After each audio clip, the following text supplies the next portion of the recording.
Vamos a hablar con la doctora especializada, yo diría la número uno en este momento en el tema de corrupción a nivel general, la doctora Natalia Bolosín. Buenas tardes, doctora, ¿cómo está? ¿Cómo estás, Daniel? Un gusto saludarte. Buenas tardes. Gracias por atendernos. Bueno, Natalia, te pregunto sobre todo porque nos interesa muchísimo. El tema corrupción, por supuesto, da para hablar horas y horas, y más ahora con el tema comunicacional, con todo Internet, nos enteramos de una corrupción que por minuto. Pero en líneas generales nosotros, digamos que nos ocupamos del tema de los atentados, que desde nuestra forma de ver, yo investigo el atentado desde el momento de haberse producido prácticamente, fue un hecho también de corrupción, porque claro, nombrando a esta gente y sabiendo que todo venía por el tema de narcolavado, de armas, de contrabando, etcétera, eso es corrupción. Bueno, después se quiso meter un poco como que también era por temas religiosos, pero para nosotros no tuvo nada que ver con eso. Pero me interesa saber, estamos hablando con la doctora Natalia Bolosín, les reitero, el tema de Ibrahim al-Abrahim, la aduana. Este hombre era un hombre de la inteligencia siria que llegó a la aduana argentina en la época de Menem. A ver, ¿nos cuenta un poquito, doctora, este tema? Bueno, es uno de los, yo diría que es el caso paradigmático de, no sé si de la corrupción, pero sí, digamos, del desmanejo, de la discrecionalidad que tienen sobre todo los presidentes en la Argentina para tomar decisiones insólitas, ¿no? Ibrahim al-Ibrahim era un ciudadano sirio que apenas hablaba castellano, era el esposo de la cuñada del presidente, de Amira Yoma, y trabajaba, fue designado por el Poder Ejecutivo como asesor en la aduana de Ezeiza, poco tiempo antes de que estallara el famoso escándalo de las narcovalijas, ¿no? Las famosas valijas de Amira, en donde se terminó en la nada, como tantos otros casos. En relación a eso se acusaba básicamente a Amira Yoma de ingresar narcodólares por la aduana de Ezeiza, en la cual se desempeñaba como asesor, como empleado de la Administración Pública Nacional, su esposo, que era de nuevo un ciudadano sirio que apenas hablaba español. Pero además el modo en el que fue designado fue bastante insólito y tiene algún dato de color. La designación de Ibrahim al-Ibrahim no la hace Menem porque estaba fuera del país, o sea, el decreto de designación lo firma Duhalde, no lo firma Menem estaba fuera del país y lo firma Duhalde en ejercicio de la presidencia, y en ese momento los diarios de la época cuentan que debajo de la firma de Duhalde en el decreto aparecen las siglas FCA. Y lo que decían los diarios en esa época es que las siglas significaban feliz cumpleaños Amira porque firma ese decreto el día del cumpleaños de Amira Yoma. Poco tiempo después, de nuevo, estalla el escándalo de las valijas de Amira. Entonces, y además, la designación violaba todas las normas de empleo público nacional, porque es insólito, designar como asesor en la aduana un tipo que no es ciudadano argentino, no habla español, es el cuñado del presidente. Entonces, bueno, un caso más entre otros, pero para mí muy paradigmático de este nivel de discrecionalidad que se manejaba y que sigue manejándose a nivel del Poder Ejecutivo Nacional, ¿no? Sí, Ibrahim al-Abrahim y Monser Alcázar, dos ciudadanos de origen sirio, vinieron a la Argentina por este pacto que hizo el candidato, porque no era presidente todavía, Carlos Menem, cuando viajó a Siria en el 88 y se encontró allí con gente, inclusive con gente de Gaddafi, de Libia, gente de Irak, de Kuwait, y les prometió el reactor nuclear a cambio de, por supuesto, dinero para su campaña. Para la campaña. Claro, y dentro de ese paquete, aparte de el reactor nuclear, que Menem pensaba que era como un televisor que se podía mover de acá para allá, y no era así, estaba el hecho de también dejar entrar, los sirios pedían dejar entrar aquí justamente a el mayor traficante de armas del mundo, que ya tenía captura recomendada por todo el mundo prácticamente, Monser Alcázar, y por este hombre de la inteligencia siria. Entonces, recordemos, en los 90 pasó todo esto, ¿no? En el 92 atentó a la Embajada de Israel, Monser Alcázar, el principal acusado, sospechado, y bueno, una causa que no está cerrada todavía, pero los que investigamos sabemos que él estuvo ahí, inclusive haciendo una fiesta el día de la embajada, en su casa en la Avenida Libertador. Ibrahim al-Abrahim manejando la aduana por donde sabemos que salían las armas de contrabando para Croacia y la Bosnia musulmana. Entonces, bueno, eso también es corrupción.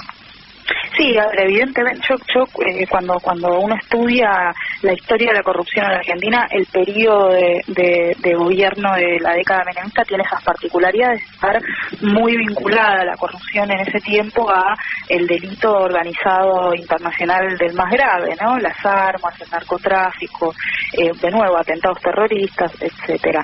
Después eso va cambiando, digamos, cada época tiene sus particularidades en cuanto a en dónde se va colando la corrupción, cómo se vincula la corrupción a la posibilidad de hacer negocios, cuál es el espacio más rentable para extraer rentas privadas por parte de los funcionarios.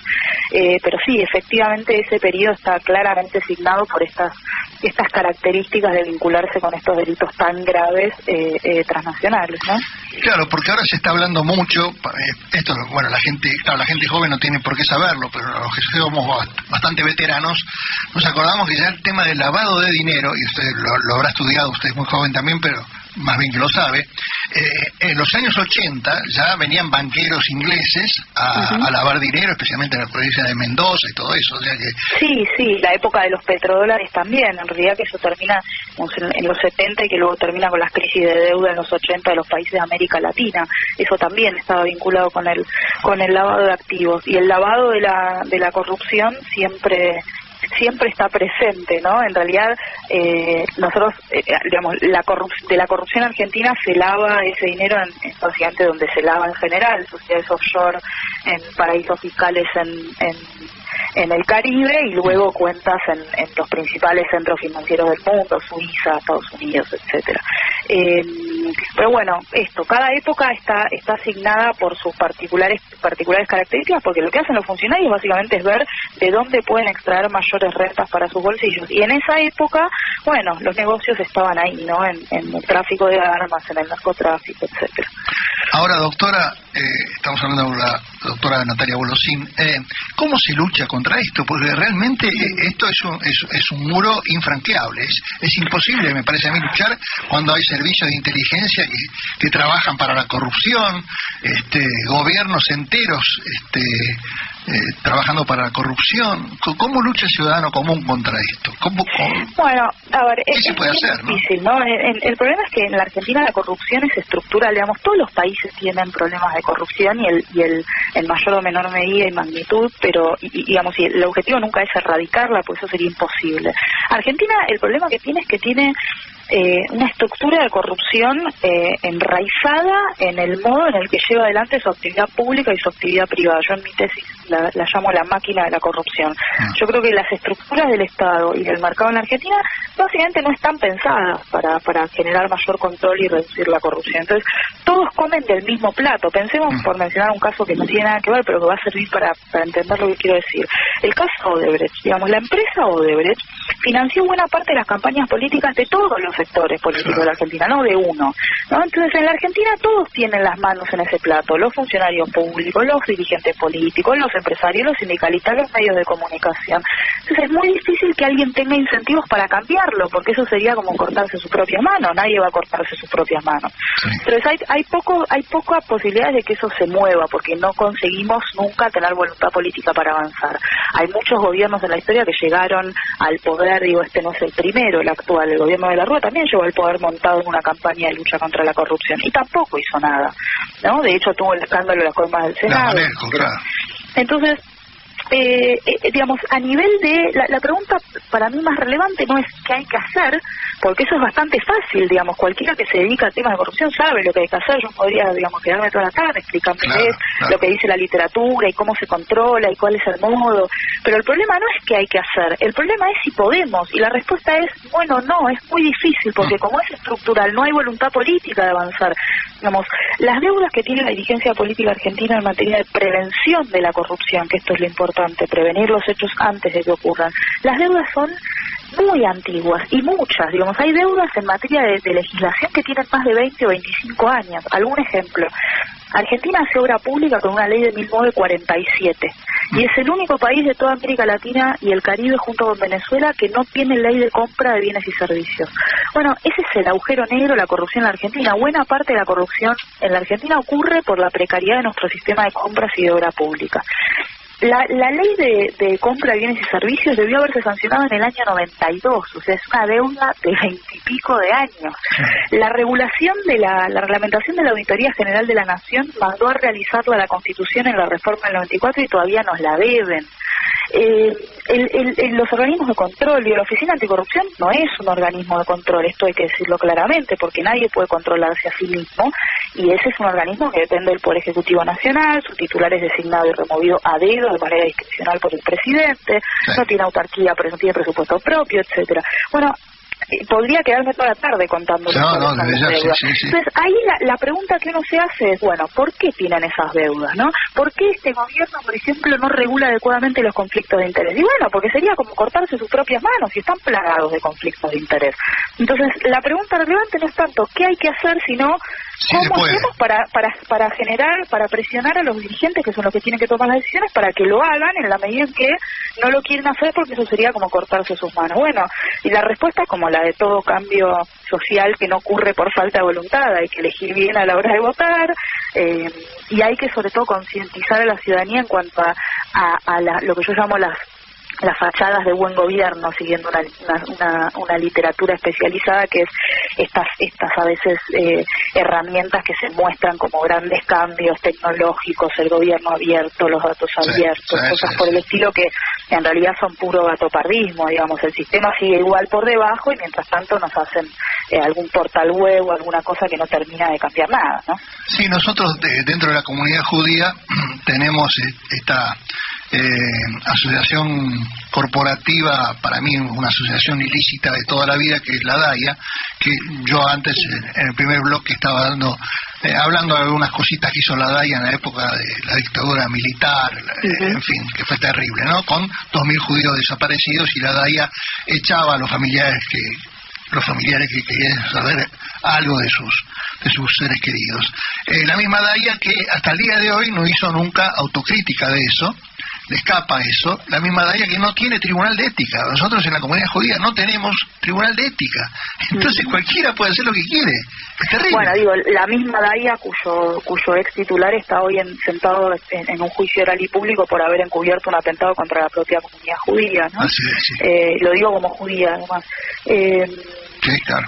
Sí, digamos, es la historia del encubrimiento del atentado a la AMIA, y el hecho de que además el juicio por el encubrimiento no tenga ninguna cobertura mediática, ninguna. Un juicio que no existe. Sí. Acá existe, acá en esta trinchera nada más. Sí, pero son pocos. Sí, los medios hegemónicos no. Pareciera que no lo vemos, ¿no? Sí. Y bueno, es parte de la historia también de la corrupción en la Argentina. Claro, y ahí no solo estamos hablando de plata, de dinero, ahí estamos hablando de muerte. Estamos hablando de muerte, hubo muertos. Bueno, esto es muy interesante lo que vos señalas, Daniel, porque este es también parte de del ejercicio que tenemos que empezar a hacer respecto a la corrupción.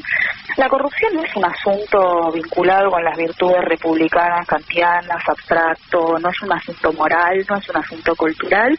Al contrario, digamos, la corrupción genera daños concretos en la vida de las personas, y está demostrado empíricamente que la corrupción es selectiva. ¿Qué quiere decir esto?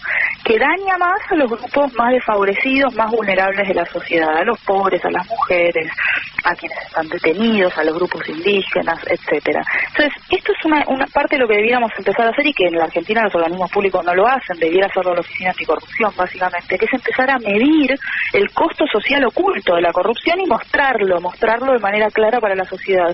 Porque si no, a veces se genera esta idea de, bueno, es un problema menor, es un problema abstracto. No, es un problema concreto. La corrupción daña a los grupos más vulnerables de la sociedad. El caso de la mal llamada tragedia de Once lo dejó bastante en evidencia, ¿no? Murieron 52 personas y 800 heridos como consecuencia directa de que dos tipos decidieron llevarse plata a los bolsillos de los concesionarios de los ferrocarriles en vez de controlarlos, ¿no? Pero hay infinidad de otros casos que muestran claramente el vínculo entre corrupción y violaciones de derechos humanos.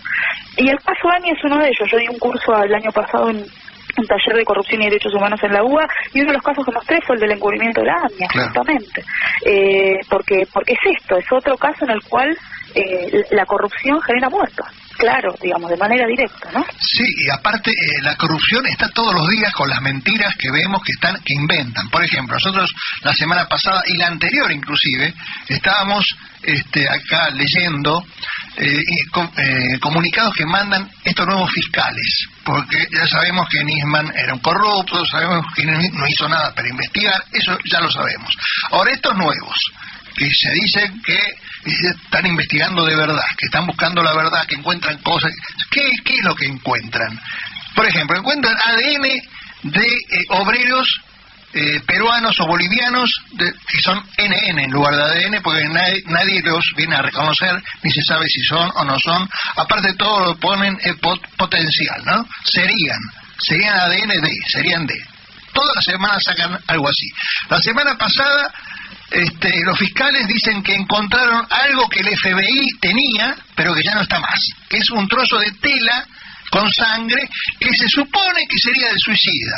O sea, todas las semanas, esto también es corrupción comunicacional, sería. Nos vuelven locos con estas tonterías. A ver, yo ahí discrepo. Yo, digamos, conozco a algunas de las personas que trabajan en la UFIAMIA en la actualidad, sí, y son personas, digamos, súper preparadas para hacer su trabajo, honestas, honorables, y creo que están intentando. El problema no es que, digamos, no son ellos. El problema es que la causa AMIA estuvo embarrada desde el día 1.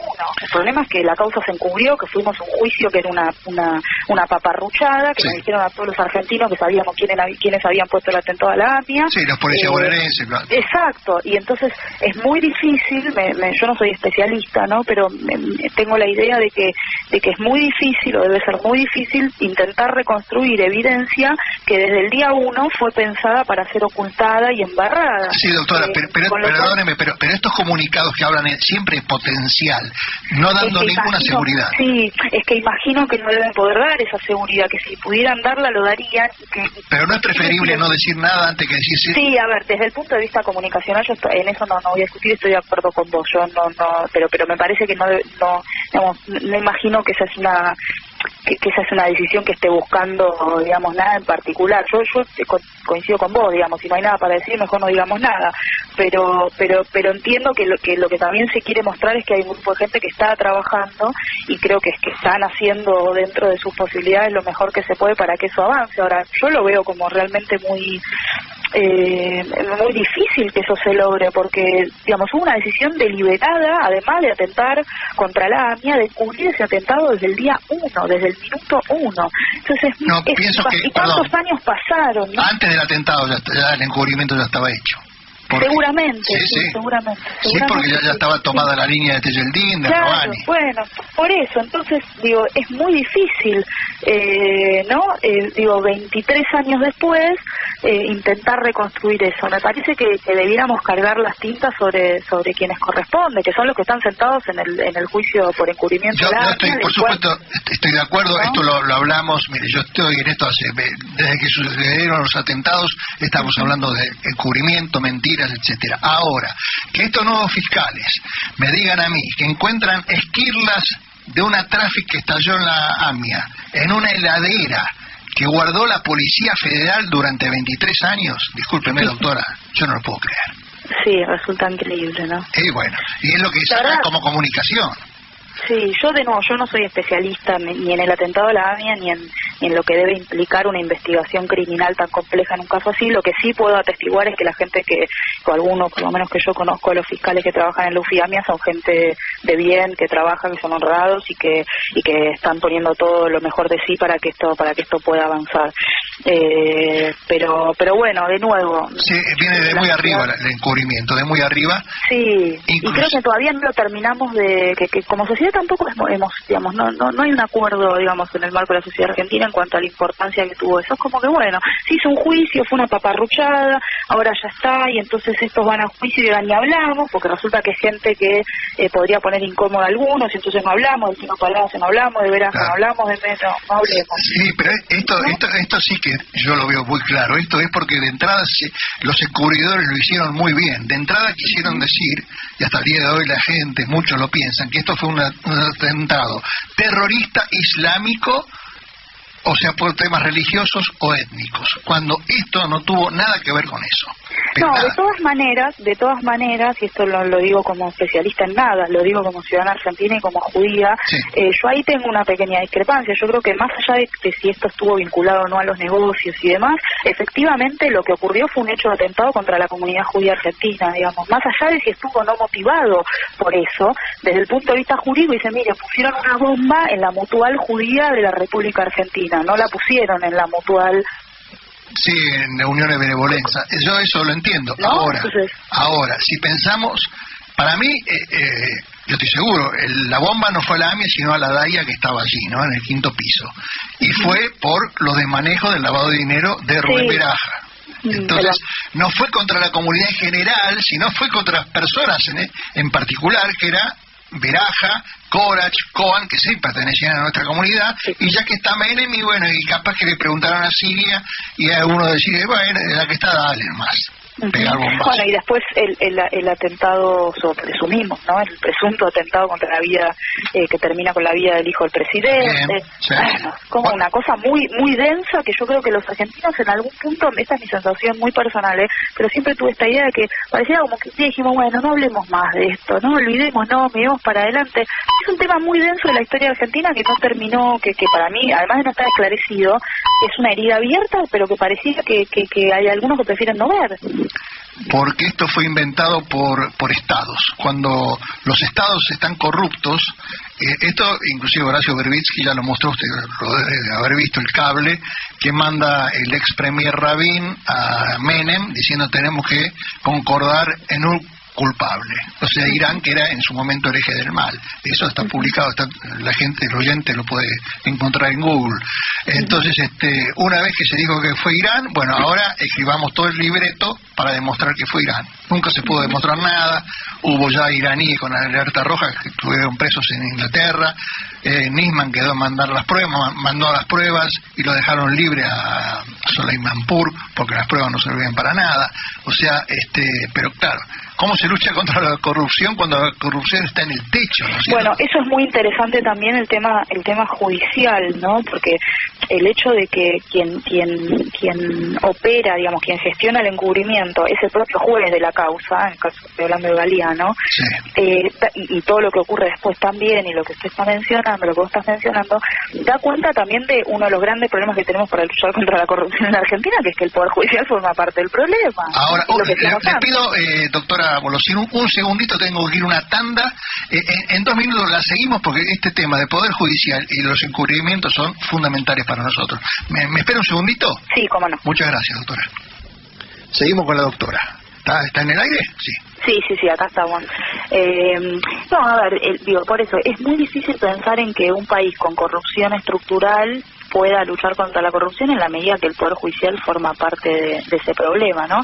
Argentina tiene una historia muy muy mala en materia de lucha contra la corrupción en materia penal, porque, bueno, tenemos solo 7 condenas por corrupción en los últimos 20 años, ¿no?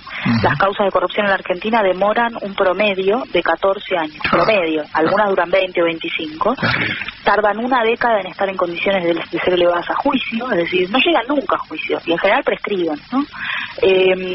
Y entonces es muy difícil que eso pueda funcionar. ¿Y eso por qué ocurre? Bueno, en algún sentido ocurre porque tenemos problemas, digamos, a nivel del sistema jurídico. O sea, Argentina tiene un sistema procesal penal todavía inquisitivo, uno de los pocos países de la región. O sea, los fiscales en Argentina no tienen poderes reales de investigar como uno ve en las películas estadounidenses, eso no existe.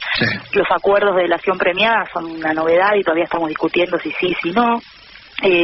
Pero en general, y cuando uno ve los estudios empíricos, la principal razón por la cual pasa esto que contaba, por la cual las causas tardan lo que tardan y no tenemos condenas, es la falta de voluntad de los operadores judiciales para avanzar. O sea, es un problema de voluntad más que de sistema, más allá de que hay algunos problemas a nivel del sistema.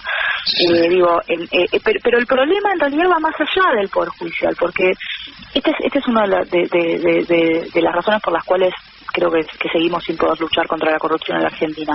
Tendemos a creer que es un problema penal, ¿no? Que la manera de resolverlo es meter gente presa. Y lo cierto es que no, que esto es un error, ¿no? El problema de la corrupción no es un problema de manzanas podridas, el problema es la estructura, el cajón, ¿no? Que si uno saca las manzanas, lo pone preso, se termina. Claro, ¿cómo prevenir, no es cierto? Entonces, claro, el problema es cómo prevenir. Digo, en el caso de la tragedia de Once, es un caso bueno desde el punto de vista penal, porque hubo condenas en apenas 4 años, que es poco, condenas por hechos de corrupción.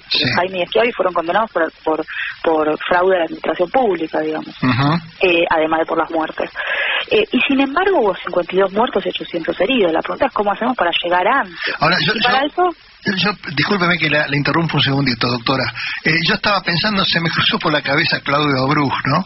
Que es un tema muy interesante, quizá la audiencia no conozca, pero Claudio Abruj, yo lo decía también en el primer bloque, lo llama la DAIA. Él estaba trabajando en la organización B'nai B'rith en Panamá. Lo llama la DAIA para ser su director ejecutivo en el año 95. Pleno auge del encubrimiento, porque el atentado fue en el 94. Fue el director ejecutivo de la DAIA encubridora de justamente Rubén Beraja, que usted lo nombraba antes, ¿no es cierto? De ahí sale a la Secretaría de Relaciones con las colectividades de la ciudad de Buenos Aires. Macri se lo lleva para ahí. Y de ahí, no sé qué mérito habrá hecho, llega a ser secretario de Derechos Humanos de la Nación. Entonces, la corrupción tiene que ver con que nadie controla nada. ¿Cómo un señor como este, que viene de encubrir el atentado, de ser la mano derecha de Rubén Beraja, llega a ser secretario de Derechos Humanos de la Nación? A ver, me parece que bueno, es lo que hablábamos antes, la discrecionalidad del Poder Ejecutivo para hacer designaciones es muy grande, ¿no? Y por más que haya reclamos sociales, digo, el personaje que el gobierno argentino había propuesto para integrar la CID también era un personaje nefasto vinculado a la dictadura, y sin embargo lo propusieron al final, y a pesar de que las organizaciones de derechos humanos y ONGs en general le dijeron al gobierno esto es una mala idea, igual enviaron a ese sujeto, y perdió, por supuesto, porque era impresentable para integrar la Comisión Interamericana de Derechos Humanos, o la Corte, no me acuerdo cuál de los organismos era.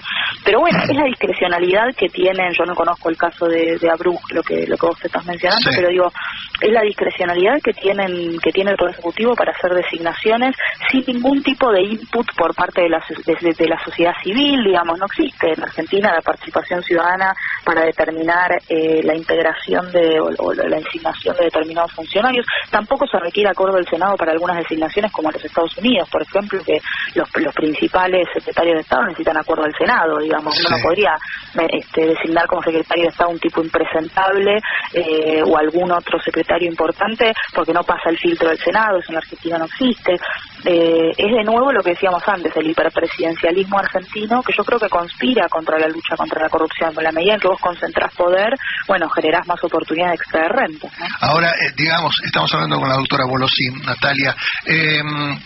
Usted decía antes, o vos decías antes, que esto no es un tema como del cajón de manzanas podridas. Ahora, si en los juzgados, los jueces federales, que no son muchos, ¿cuántos son? 9, 10, 12, ¿no? 11, 12. Bueno, si hubiera uno como la gente, ¿puede resistir a todo lo que lo rodea?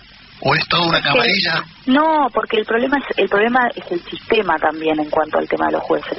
No tiene que ver solamente con que hay jueces que son corruptos porque necesitan llevarse plata a todos los bolsillos y sobre de la CIDE como hacían o como uno presume que puede seguir eventualmente ocurriendo. El problema es que el modo de designación y de remoción de los jueces tampoco les garantiza independencia. Entonces es muy difícil sostenerse ahí, digamos, sin involucrarse. Aún cuando alguien tuviera la voluntad de hacerlo. Yo creo que se podría, cuando uno imagina si yo estuviera en esa silla, digamos, me tienen que venir a sacar a patadas, ¿no? Pero la verdad es que creo que no debe ser tan fácil, porque cuando pensamos en el modo de designación, en los aprietes del Consejo de la Magistratura, o en otros casos en los cuales al revés, el Consejo de la Magistratura termina salvando a algún juez que es impresentable porque resulta que le sirve al Poder Ejecutivo en ese momento para dar un sobreseimiento, lo que fuera, como ocurrió durante los últimos 12 años, como uno ve que ocurre en algunos casos ahora también. Es muy difícil. El Consejo de la Magistratura, por ejemplo, se creó en la reforma del 94 supuestamente para mejorar aquel viejo sistema que teníamos de audiencias cerradas, oscuras en el Senado, en las cuales se hacían intercambios de favores para remover y para designar a los jueces. Entonces, para eso se hizo el Consejo de la Magistratura. En realidad, lo que hicieron fue trasladar esas audiencias opacas, cerradas, por intercambio de favores, de un lugar a otro, pero siguen ocurriendo del mismo modo. Así que, de nuevo, yo creo que el problema es el sistema, por eso yo adopto una visión más institucionalista del problema de la corrupción, para intentar ver cuáles son las estructuras institucionales que permiten que se generen esas oportunidades y cómo hacemos para ir cerrándolas. Pero nada de lo que uno pueda proponer va a llevarse adelante si no hay voluntad política. Es imposible, es lo que decíamos antes. Y lamentablemente en Argentina no hay voluntad política y probablemente no haya nunca. Esta es la mala noticia. Esa es la mala, claro. Yo me pongo en su lugar, la verdad, estoy pensando cómo hace usted, doctora, para estar luchando contra la corrupción, luchando contra algo que sabe que es casi imposible derribar. ¿Cómo se hace para seguir todos los días en esto, ¿no? Yo tengo chicos chiquitos, entonces la verdad es que es una si no una guía del país. La verdad es que tal vez sería lo más fácil, pero cuando uno piensa en que quiere vivir acá y quiere que sus hijos crezcan acá y quieren que vivan en un país un poco mejor, uno intenta contribuir con lo que sabe. Yo me dedico a esto e intento contribuir con esto, por contarte algo que no tiene nada que ver. No, entiendo, claro. La semana pasada presentamos un plan de transparencia para San Lorenzo, para el club de fútbol. Sí.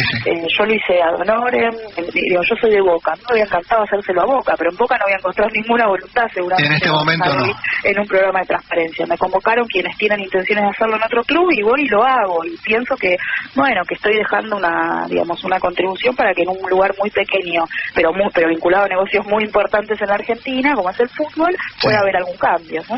Es interesante ese tema, sí, porque ahí también está las comisiones de los jugadores, todo lo que sabemos del fútbol maneja tanta plata.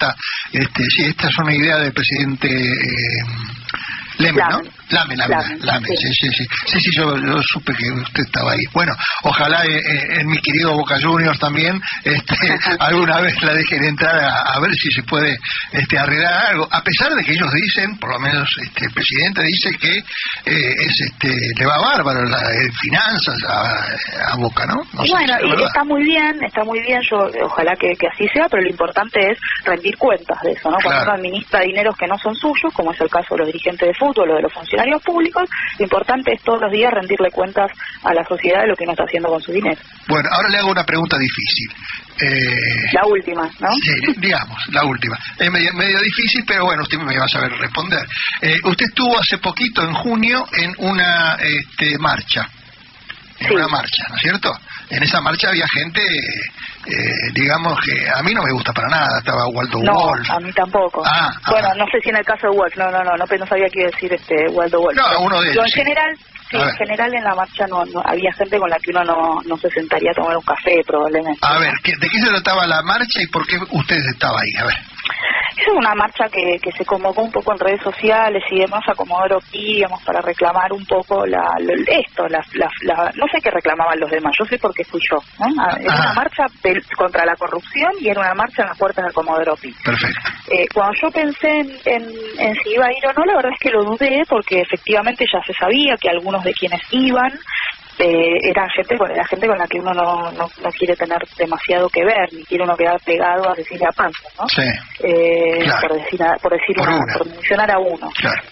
Pero digamos, a mí no me convocó nadie, yo no milito en política, no estoy afiliada a ningún partido, a mí nadie me dice lo que tengo que decir, al contrario, yo digo lo que quiero y me genera bastantes problemas de un lado y del otro. Me imagino. Con lo cual yo dije, digamos, es una marcha para reclamar por la lucha contra la corrupción. Yo me dedico a esto. Yo sé que Comodoro Pi es buena parte del problema, por las razones que explicamos hace un rato, las demoras de las causas y demás. ¿Cómo no voy a ir? Por supuesto que voy a ir. Si después alguien quiere decir qué hace esta persona ahí, bueno, es el problema de los demás. Yo no tengo nada que ocultar y puedo explicar perfectamente a quién me vinculo y a no. Yo trabajé, y a quién no me vinculo. Yo trabajé en derechos humanos muchos años. O sea, si no, su currículum vital, estoy viendo acá, es interminable. ¿Cómo hizo tantas cosas siendo tan joven? No sé, porque estoy viendo todo del 2012, asesora de la presidencia de la Honorable Cámara de Diputados, en fin, tantas cosas. Digo, yo puedo ir a una marcha en la que esté Cecilia Pando, pero yo trabajé en el CELS, a mí nadie me venía a decir nada en materia de nada, entonces yo fui a la marcha. Ahora, después esta semana hubo una segunda marcha y esta vez decidí no ir, porque en este caso había oradores, por un lado, y además era convocada en términos generales por diputados del partido de gobierno, candidatos a diputados del partido de gobierno, y entonces me pareció que este era un lugar en el que yo mejor prefería no estar, porque parecía ser una marcha más vinculada a un sector de la política. Y como yo no estoy afiliada, ni milito, ni trabajo para nadie, para ningún partido político, a pesar de que, digamos, asesoro un montón de gente que me hace preguntas y de manera voluntaria les sugiero algunas cosas, pero preferí no ir porque esta parecía ser una marcha que era distinta de la anterior, ¿no? Bueno, ahora le hago la última, ¿sí? Última, le prometo. Pero se lo tengo que hacer. ¿Qué va a pasar con la doctora Cristina Fernández de Kirchner en temas legales, judiciales, etcétera? Porque estamos hablando de corrupción, de eso se la acusa, ¿no? Sí, no, la verdad es que no lo sé. Me parece que, a ver, por un lado tenemos la causa del dólar futuro, que es la primera que va a ir a juicio, que es tal vez la menos interesante y es probablemente aquella en la que tenga más posibilidades de ser absuelta, en la medida en que alguien pueda pensar que la política económica de un gobierno, digamos, si uno no puede mostrar ahí una intencionalidad de beneficiar a algún comprador en particular de dólar futuro, es difícil pensar en que eso pueda tener recibir una condena. Esta es mi impresión, pero después tiene otras en las que está bien complicada. Lo que pasa es que todavía está en una etapa más incipiente, aunque tiene procesamientos confirmados, y está procesada por asociación ilícita, causa Sotesur, los sauces, la deuda pública, y mismo la causa del presunto encubrimiento, la famosa causa de la denuncia de Nisman, que creo que es una de las que más le preocupa. No sé si tal vez porque vaya a llegar a buen puerto en su contra, sino porque es la que desde el punto de vista reputacional tal vez la afecta más, ¿no? Pero digamos, yo creo que en lo inmediato no vamos a tener novedades del tipo Cristina presa, que es lo que todos me preguntan, en la medida en que en Argentina la regla es la libertad y digamos, mientras rige el principio de inocencia, si la persona no está condenada con una condena firme, solo podría ser detenida de manera preventiva si hubiera riesgo de fuga o de entorpecimiento de la investigación, y nadie ha considerado hasta ahora que se pudiera hacer el caso. Pero sí, esto ya a nivel personal, yo espero que las causas, especialmente las de corrupción o de presunta corrupción, avancen, y sobre todo esto, que lleguen a juicio, porque es lo que hablábamos antes. Mientras las causas están en instrucción, todo el mundo cree que están pasando cosas súper importantes, pero lo cierto es que si la causa no llega a juicio no va a haber nunca una condena. Y en general, como dijimos antes, las causas de corrupción en Argentina no llegan a juicio. Claro. Entonces, el tema es lograr que las causas de corrupción empiecen a avanzar y que todos los ciudadanos podamos ver a esas personas en un juicio oral y público, defenderse y eventualmente ser absueltas o condenadas como corresponde según la ley, ¿no? Bueno, hemos hablado con la doctora Natalia Bolosín, especialista en corrupción. Seguramente la vamos a molestar muy seguido porque vemos los WhatsApp, toda gente preguntando cosas, pero no queremos molestarla. Es domingo, para que esté con sus chicos un poco y con su familia. Muchas gracias por todo. Un gusto, Daniel, un abrazo. Hasta luego. AM 740. Radio Rebelde. Alta Radio.